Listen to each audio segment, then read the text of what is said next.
All right. Here we are. We done had a we had us a great tournament at Cherokee last week. Man, I tell you what, them smallmouth were biting down there. It was outstanding. It was a great tournament. I absolutely had a ball. We caught a lot of fish. Had a good finish in the tournament. Let me tell you just a minute about what I did and the equipment that I used to do it with. We had two patterns going on. We had a typical springtime pattern for which we was kind of preconceived knowing we were going into having.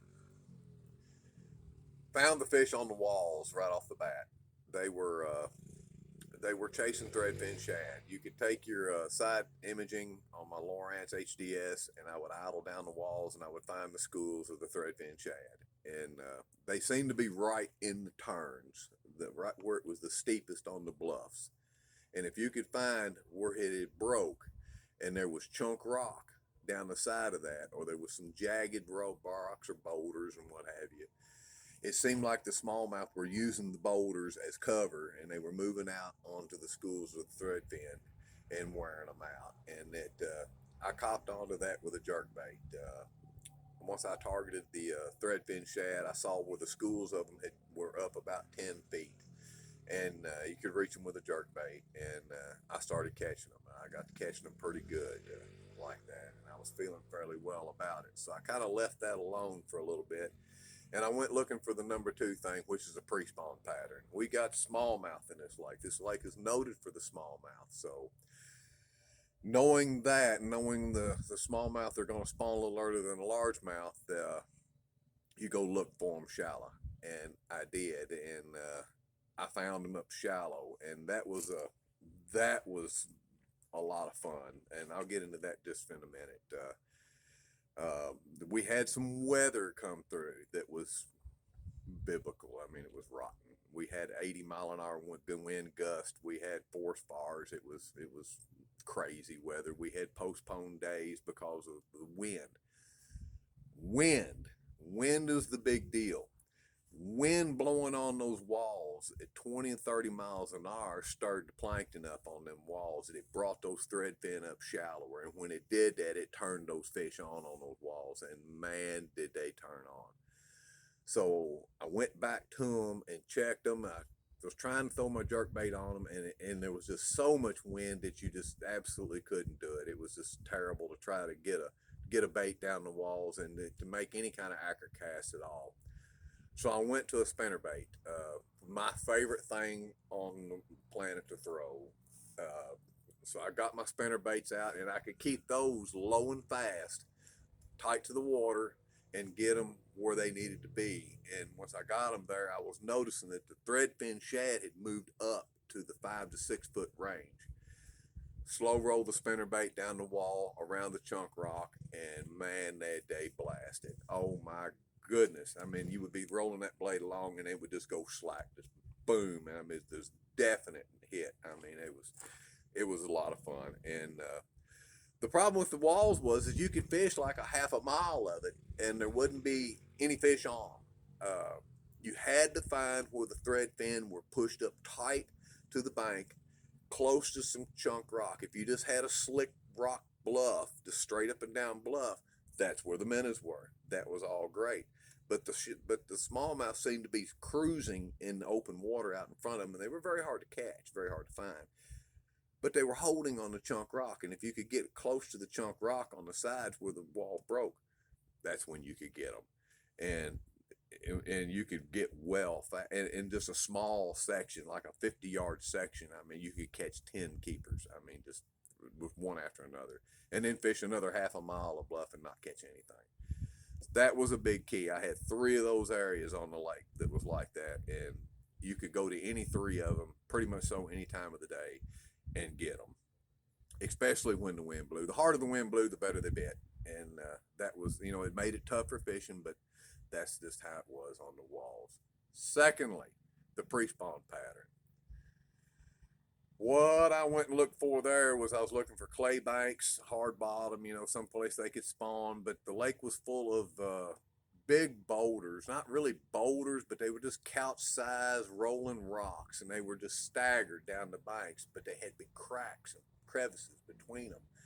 You could go through there, and once the sun was shining on them long enough, the water went to almost 60 degrees in practice before the fronts hit, and you could take a spinnerbait, and I would run it down the sides of those rocks, and them smallmouth were down in those holes, and it was a blast. I mean, you could throw a spinnerbait in there, and just as it started getting out of sight, they tried to take a rod out of your hand. It was it was unbelievable.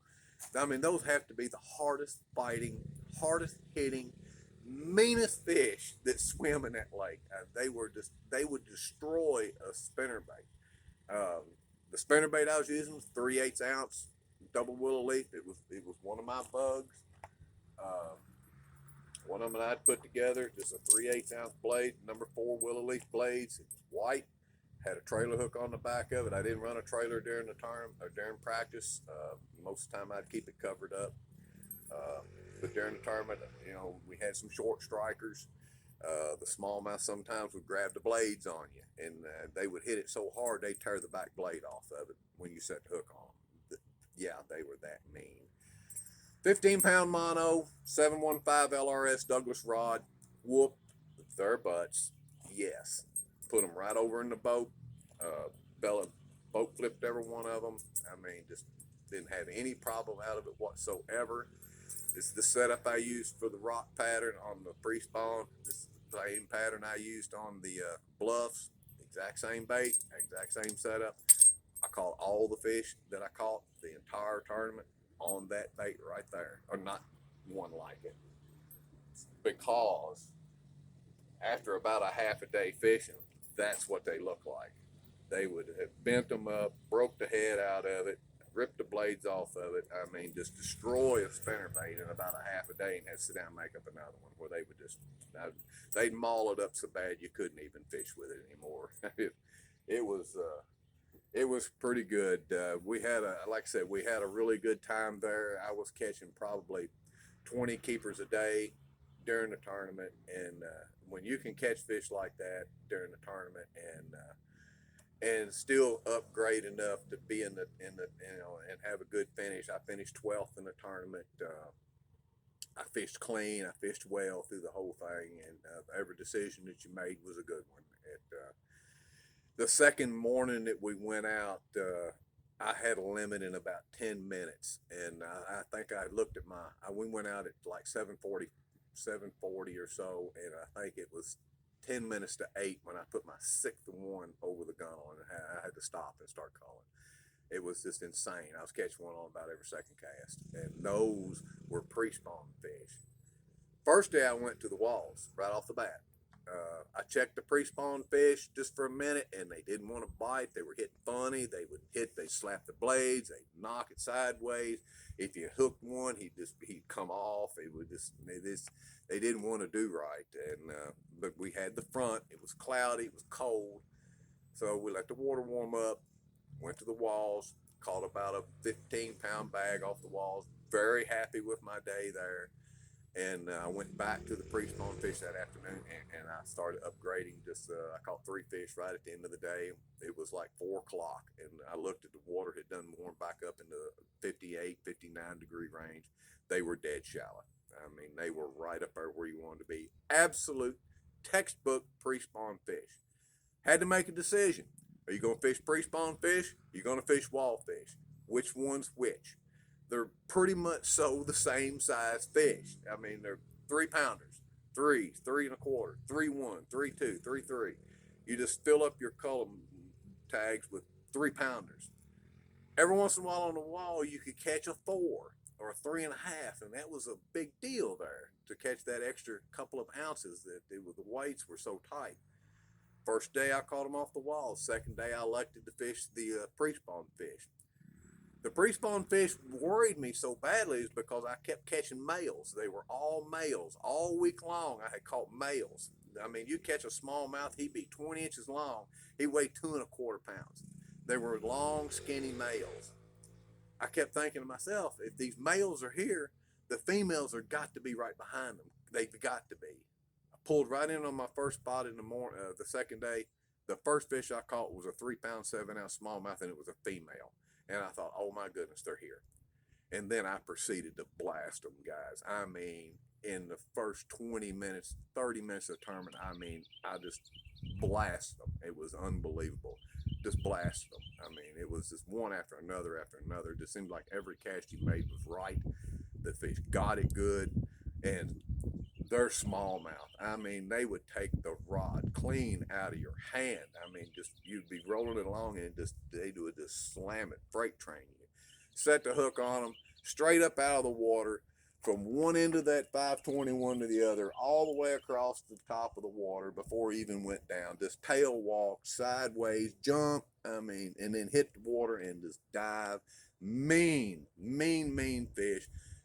Horribly fun. Oh my gosh. Like one of the funnest days that I've had tournament fishing in a while. You got to have those days because there's days like we had in Florida that don't actually work out the way you want it to. But the year's off to a good start right now. I'm going to the James here in about 3 or 4 days. The James River is going to be the same thing. We're going to have a pre-spawn bite. We got Florida strand bass down there. We got big ones. I had a 8.7 down there last year for big fish. It's got them. They're there. They're big ones, and they're going to be in pre-spawn. We're going to be right on the full moon. We're going to catch them. We're going to blast them. It's going to be a great tournament. Y'all stick tuned for that. I'm going to start the videos back next Thursday when we get there, and we're gonna catch them there. It's going to be a ball. So y'all stay tuned for that one. It's going to be a slugfest. I'll see you then. Take care.